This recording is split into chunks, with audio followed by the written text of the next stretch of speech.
Chapter 12. Alice's Evidence.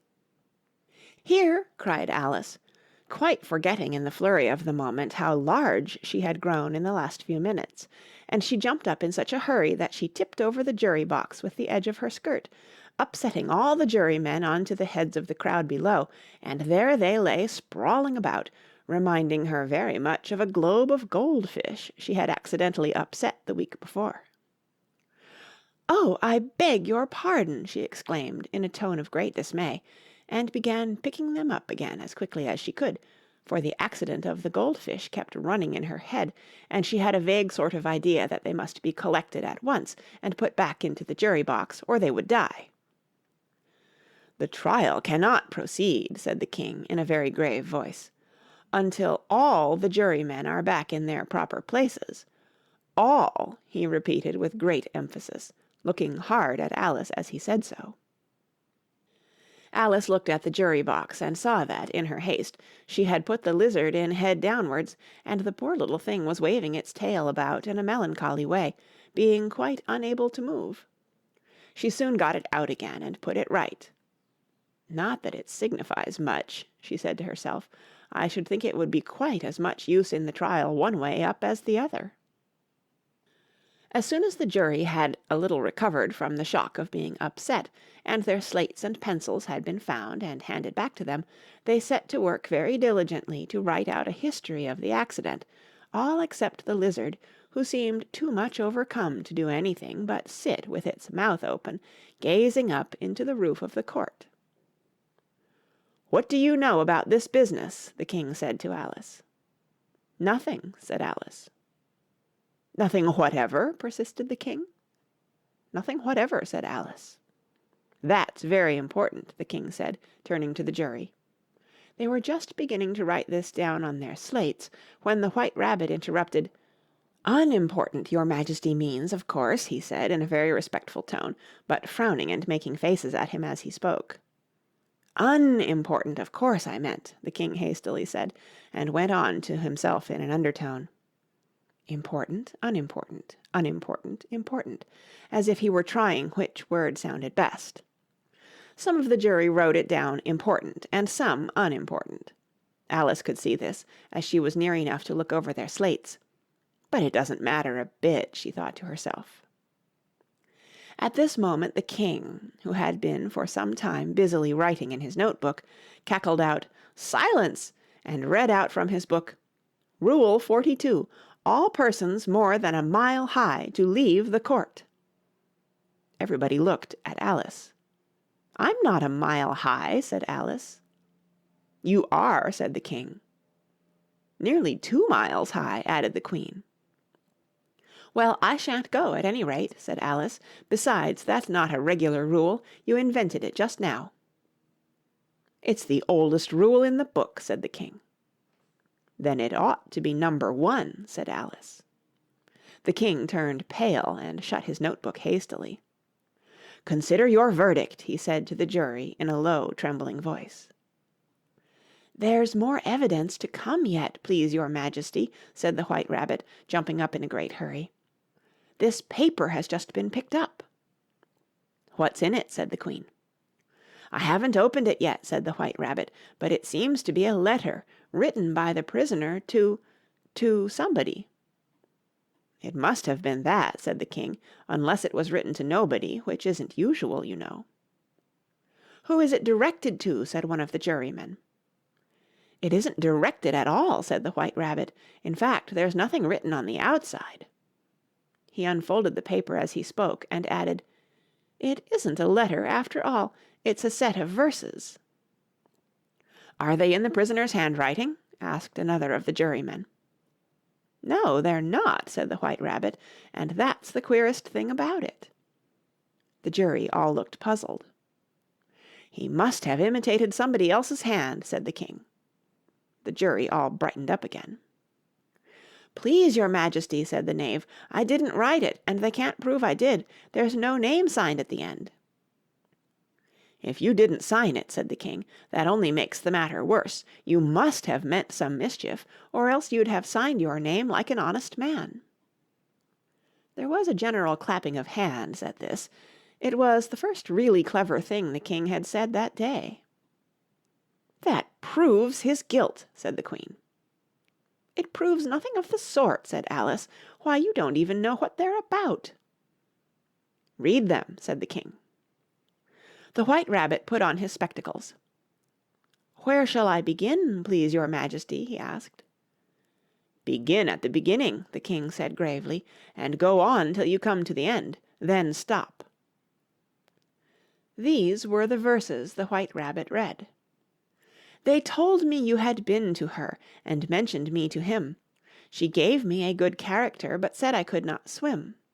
He sent them word I had not gone, we know it to be true. If she should push the matter on, what would become of you?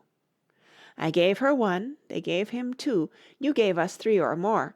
They all returned from him to you, though they were mine before.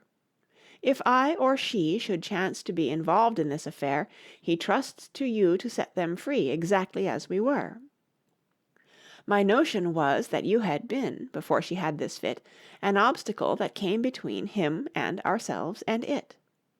Don't let him know she liked them best, for this must ever be a secret, kept from all the rest, between yourself and me."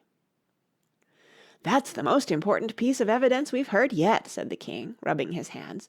"So now let the jury—" "If any one of them can explain it," said Alice. She had grown so large in the last few minutes that she wasn't a bit afraid of interrupting him. "I'll give him 6pence. I don't believe there's an atom of meaning in it." The jury all wrote down on their slates, "She doesn't believe there's an atom of meaning in it," but none of them attempted to explain the paper. "If there's no meaning in it," said the king, "that saves a world of trouble, you know, as we needn't try to find any.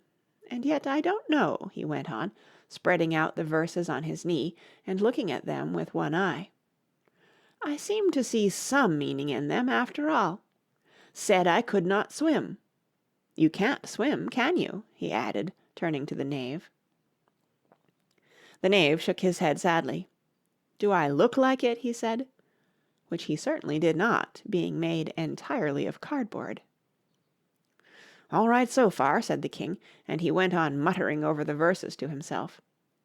"We know it to be true." That's the jury, of course. "I gave her 1, they gave him 2. Why, that must be what he did with the tarts, you know." But it goes on, "They all returned from him to you," said Alice. "Why, there they are," said the king triumphantly, pointing to the tarts on the table. "Nothing can be clearer than that. Then again, before she had this fit. You never had fits, my dear, I think," he said to the Queen. "Never!" said the Queen furiously, throwing an inkstand at the lizard as she spoke. The unfortunate little Bill had left off writing on his slate with one finger, as he found it made no mark, but now he hastily began again, using the ink that was trickling down his face, as long as it lasted. "Then the words don't fit you," said the king, looking round the court with a smile. There was a dead silence. "It's a pun," the king added in an offended tone, and everybody laughed. "Let the jury consider their verdict," the king said, for about the 20th time that day. "No, no," said the Queen. "Sentence first, verdict afterwards." "Stuff and nonsense," said Alice loudly. "The idea of having the sentence first." "Hold your tongue," said the Queen, turning purple. "I won't," said Alice. "Off with her head," the Queen shouted at the top of her voice. Nobody moved. "Who cares for you?" said Alice. She had grown to her full size by this time. "You're nothing but a pack of cards." At this the whole pack rose up into the air and came flying down upon her. She gave a little scream, half of fright and half of anger, and tried to beat them off, and found herself lying on the bank with her head in the lap of her sister, who was gently brushing away some dead leaves that had fluttered down from the trees upon her face. "Wake up, Alice dear," said her sister. "Why, what a long sleep you've had." "Oh, I've had such a curious dream," said Alice, and she told her sister, as well as she could remember them, all these strange adventures of hers that you have just been reading about, and when she had finished, her sister kissed her and said, "It was a curious dream, dear, certainly, but now run in to your tea. It's getting late." So Alice got up and ran off, thinking while she ran, as well she might, what a wonderful dream it had been. But her sister sat still just as she left her, leaning her head on her hand, watching the setting sun and thinking of little Alice and all her wonderful adventures, till she too began dreaming after a fashion, and this was her dream. First she dreamed of little Alice herself, and once again the tiny hands were clasped upon her knee, and the bright eager eyes were looking up into hers. She could hear the very tones of her voice, and see that queer little toss of her head to keep back the wandering hair that would always get into her eyes, and still as she listened, or seemed to listen, the whole place around her became alive with the strange creatures of her little sister's dream. The long grass rustled at her feet as the white rabbit hurried by. The frightened mouse splashed his way through the neighbouring pool. She could hear the rattle of the teacups as the March Hare and his friends shared their never-ending meal, and the shrill voice of the Queen ordering off her unfortunate guests to execution. Once more the pig baby was sneezing on the Duchess's knee, while plates and dishes crashed around it. Once more the shriek of the Gryphon, the squeaking of the Lizard's slate pencil, and the choking of the suppressed guinea pigs filled the air, mixed up with the distant sobs of the miserable Mock Turtle. So she sat on, with closed eyes, and half believed herself in Wonderland, though she knew she had but to open them again, and all would change to dull reality. The grass would be only rustling in the wind, and the pool rippling to the waving of the reeds. The rattling teacups would change to tinkling sheep bells, and the Queen's shrill cries to the voice of the shepherd boy. And the sneeze of the baby, the shriek of the Gryphon, and all the other queer noises would change, she knew, to the confused clamour of the busy farmyard, while the lowing of the cattle in the distance would take the place of the Mock Turtle's heavy sobs.